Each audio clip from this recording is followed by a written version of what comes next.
Guys, welcome back to our channel Desi trails with Samina Nishan. दोस्तों, आज एक बहुत बड़ी इमरजेंसी आ चुकी है।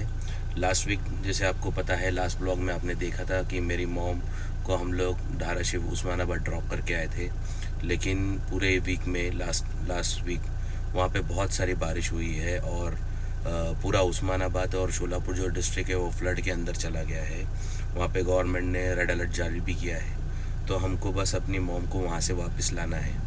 देखते हैं कैसे हम लोग कौन सा रूट लेंगे, आपको भी साथ में रखेंगे और प्लीज़ प्रे कीजिए कि हम लोग सही सलामत जाए और सही सलामत वहाँ से वापस आए। दोस्तों, अभी हम रुके हैं फ्यूल रिफ़िल करने के लिए।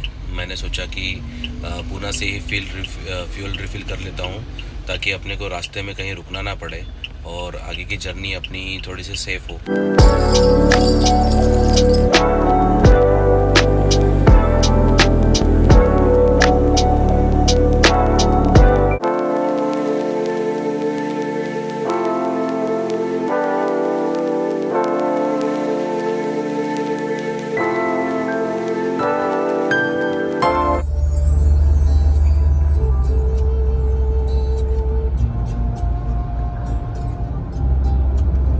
तो ये व्लॉग कोई आराम वाला ट्रैवल व्लॉग नहीं है, बल्कि एक बहुत ही बड़ी सीरियस सिचुएशन है। इसमें हमको ट्रैवल करना पड़ रहा है। सैकड़ों घर पानी में डूब गए हैं, किसानों की खेतियां बर्बाद हो गई है, जानवर, गाड़ियां, सब कुछ तबाह हो गया है और मेरी मॉम भी वहीं है और हमें उन्हें लेने के लिए हर हाल में उस्मानाबाद पहुंचना है। अब दोस्तों, हमारे पास 3 रास्ते हैं उस्मानाबाद पहुंचने के लिए। पहला जो रास्ता है वो पुणे से टेम्बुर्नी बार्शी होते हुए उस्मानाबाद। ये लगभग अप्रॉक्सीमेटली 300 किलोमीटर्स और सबसे सही और छोटा रास्ता है। दूसरा रास्ता है पुणे से अहिल्यानगर जामखेड़ होते हुए उस्मानाबाद। और तीसरा रास्ता है पुणे से औरंगाबाद होकर उस्मानाबाद। ये काफ़ी लंबा, मगर बाकी सब रास्ते बंद हो तो हमको यही लेना पड़ेगा। हम कोशिश करेंगे कि हम पहला ही रूट लें क्योंकि वो सब में ज़्यादा सेफ़ लग रहा है।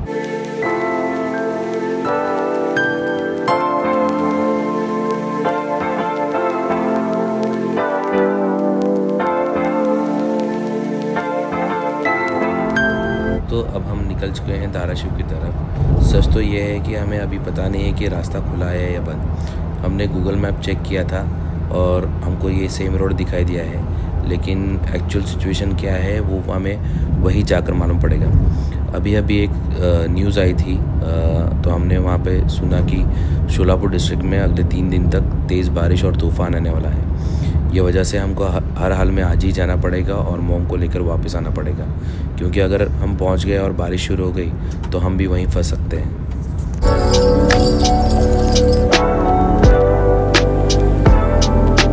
अभी हम पहुंच गए हैं उजनी डैम के पास। जैसा कि आपने मेरे लास्ट व्लॉग में देखा था, यहाँ का पानी काफ़ी ऊपर तक आ गया है। ये देखकर ये अंदाज़ा हो रहा है कि फ्लड कितना बड़ा है और इसके इफ़ेक्ट्स कितने दूर दूर तक पहुँच चुके हैं। दोस्तों, अभी हम टेम्बुर्नी से बार्शी की तरफ जा रहे हैं। अब तक का मौसम बिल्कुल साफ था, लेकिन अचानक तेज़ बारिश शुरू हो गई है। इतनी ज़ोर से बारिश हो रही है कि सामने का नज़ारा बिल्कुल साफ नहीं दिखाई दे रहा है। आपको शायद यकीन ना आए, कैमरे में साफ नज़र भी ना आए, लेकिन देखिए गाड़ी के वाइपर बहुत तेज़ चल रहे हैं। ऐसे हालात में सफ़र करना बहुत ही मुश्किल, बहुत ही डेंजरस है। दोस्तों, अभी रात हो गई है। आपको ये हालत मैं लाइव नहीं दिखा पा रहा हूँ कि यहाँ पे बहुत ही अंधेरा है, लेकिन सच तो ये है कि ये लोगों के लिए ये टाइम बहुत ही मुश्किल है। जो लोग ये फ्लड और पानी की तबाही से लड़ रहे हैं, उनकी हालत बहुत ही बुरी है। किसी के घर में पानी घुस गया है, कितने लोगों के खेत बर्बाद हुए हैं, कितने लोगों की गाड़ियाँ डूब गई हैं, फिर भी ये लोग हिम्मत नहीं हारे हैं।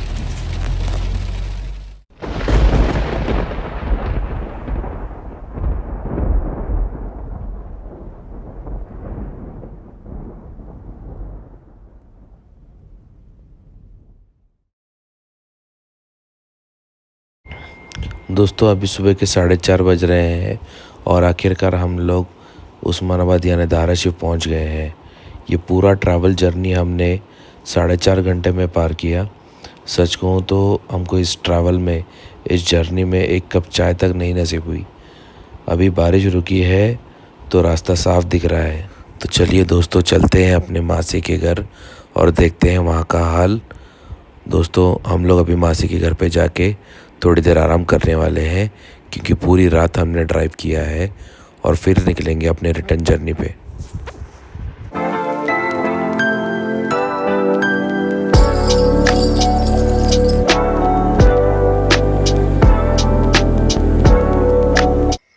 अभी हम पहुंच गए हैं मासी के घर और हमने हमारी कार यहाँ पे पार्क कर दी है। देखते हैं, चलिए अब थोड़ी देर आराम करते हैं और फिर चलते हैं। हे गुड मॉर्निंग दोस्तों। कल रात को जैसे कि आपने देखा कि हम लोग धाराशिव यानी कि उस्मानाबाद पहुंच गए थे और हमने हमारे मासी के घर थोड़ा सा आराम किया था। लेकिन आज का ये नया दिन और नए चैलेंजेस के साथ सामने आया है। सरकार ने अगले 3 दिनों तक यहाँ पे रेड अलर्ट जारी किया है।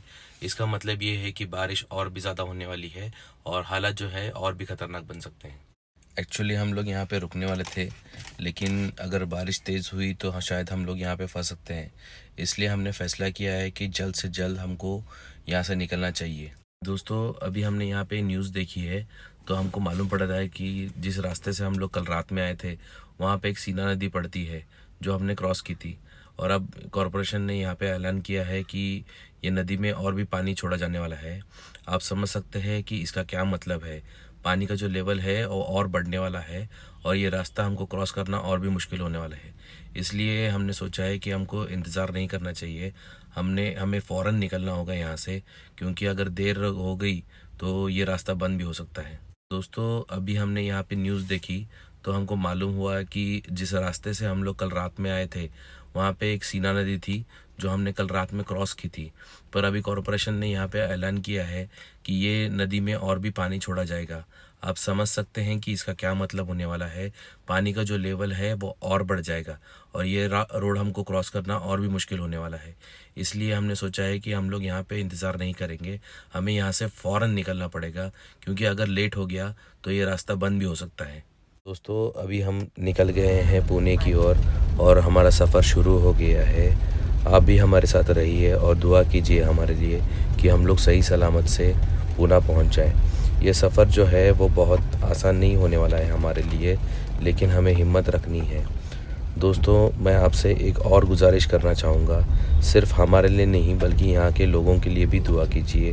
यहाँ के लोग बहुत ही प्रॉब्लम से गुज़र रहे हैं। किसी ने अपना घर खो दिया है तो किसी के खेत बर्बाद हो गए हैं, किसी के जानवर और गाड़ियाँ पानी में बह गए हैं। सोचिए, एक रात में अगर आपका सब कुछ डूब जाए तो आप किस हाल में किस सिचुएशन में आप होंगे, आप इमेजिन भी नहीं कर सकते। ये दर्द मैं पूरी तरह कैमरे में दिखा नहीं सकता, लेकिन मैं आपको जितना हो सकेगा उतना दिखाने का कोशिश करूँगा। सफ़र हमारा जो है वो बहुत लंबा है। उसमें सबसे बड़ी चैलेंज ये है कि हमको सीना नदी को क्रॉस करना है। पता नहीं है हमको कि ये रास्ता खुला है या बंद, लेकिन हम लोग कोशिश करेंगे किसी तरह से सेफली हम लोग यहाँ से निकल जाए। देखिए दोस्तों, ये एक सरकारी बस है जो पानी की वजह से रास्ते में बंद हो गई है। सोचिए, बस जैसी बड़ी गाड़ी अगर यहाँ पे फंस सकती है तो हमारे जैसे ये प्राइवेट कार्स का क्या हाल होगा। ये नज़ारा देख के अंदाज़ा हो रहा है कि यहाँ के हालात कितने ख़राब हो चुके हैं।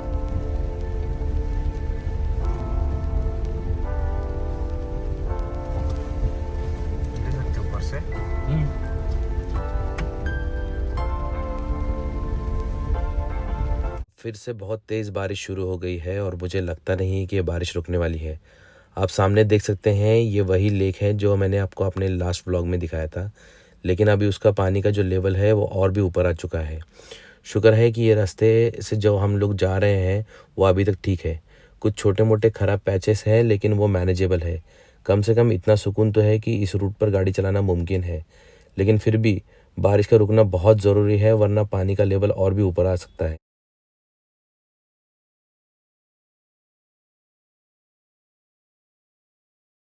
अभी हम पहुंच गए हैं उस जगह जहां पे कल रात में बहुत बड़ा ट्रैफिक जाम था। ये एक रेलवे ब्रिज है और हमें इसके नीचे से गुजरना है। कल रात में यहाँ पे इतना पानी भर गया था कि गाड़ियाँ आगे नहीं बढ़ पा रही थी, लेकिन अब वो सारा पानी निकल चुका है और आज हम बिना किसी रुकावट के इस ब्रिज को क्रॉस कर सकते हैं। सच बताऊं तो मेरे दिल में थोड़ी सी घबराहट थी कि पता नहीं यहाँ का हाल कैसा होगा, लेकिन शुक्र है कि अब सब ठीक है और हम हमारा सफ़र जारी रख सकते हैं।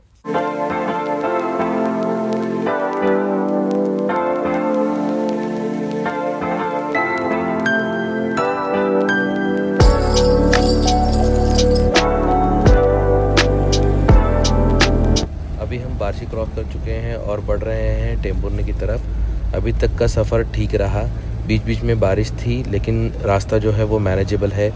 बारिश के आसपास जो हालात थे वो कुछ जगहों पे ख़राब थे, लेकिन शुक्र है ये सड़कों का कि जो अभी भी चलने लायक है और उसमें हम अपनी जो रफ्तार है वो अभी भी बनाए हुए हैं।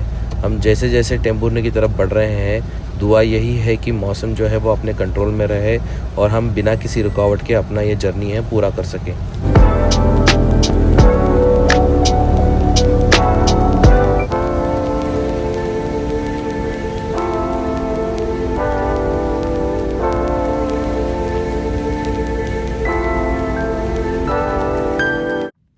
अब हम पुणे शोलापुर हाईवे पे आ चुके हैं। सबसे पहले तो मैं आप सबका बहुत बहुत शुक्रिया अदा करना चाहूँगा, क्योंकि आप लोगों की दुआओं की वजह से ही हम ये सफ़र सलामती से कर पाए। अब हम पुणे की तरफ निकल पड़े हैं, लेकिन मॉम भी हमारे साथ है और इतना लंबा सफ़र करने के बाद हमें थोड़ी सी भूख भी लग रही है। तो हमने सोचा कि हमारे जो फेवरेट जगह है इंदापुर का फेमस होटल लकी, जो जगह हमारे सफ़र का हमेशा हिस्सा रही है और यहाँ का खाना हर बार दिल को जीत लेता है, हम लोग वहीं रुकेंगे। और चलिए चलते हैं होटल लकी की तरफ, देखते हैं आज क्या स्पेशल खाते हैं।